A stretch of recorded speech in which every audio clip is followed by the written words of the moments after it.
Thank you. Oh, it's something I know nothing about.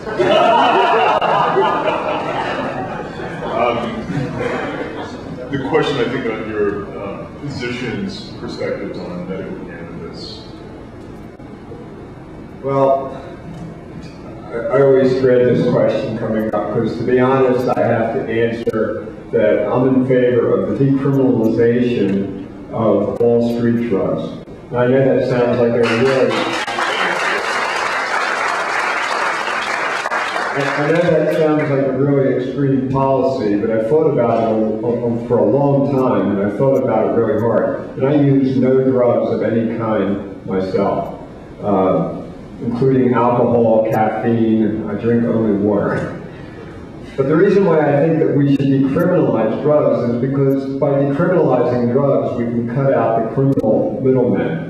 I think that the government should be the supplier of drugs, the government should be the producer of drugs, of these street drugs, and should produce them and supply them at a low enough price that the criminals no longer have a market. I think if the government could raise the price just a tinge over the cost, they could use that money to create programs to help people who are addicted and don't want to be addicted. And so, of course, medical marijuana, certainly, but I think that we need to be consistent. If we let people drink alcohol, if we let people drink and take caffeine in other ways, if we let people who can afford it go to the drugstore and buy any kind of drug they want, then we should do that for everybody, and we can get rid of the drug problem if we just cut out the criminals. I agree with that.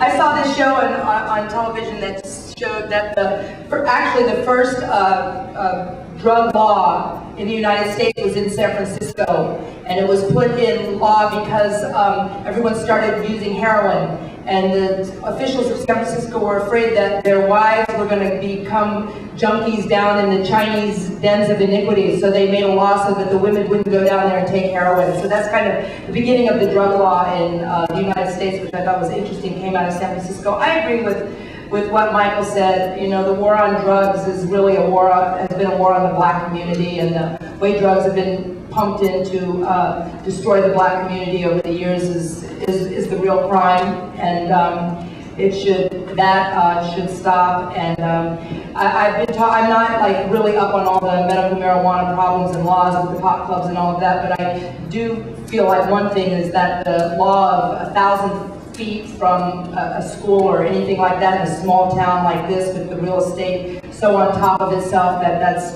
a little extreme, and I'm sure some other thing could be done other than having such an extreme law like that.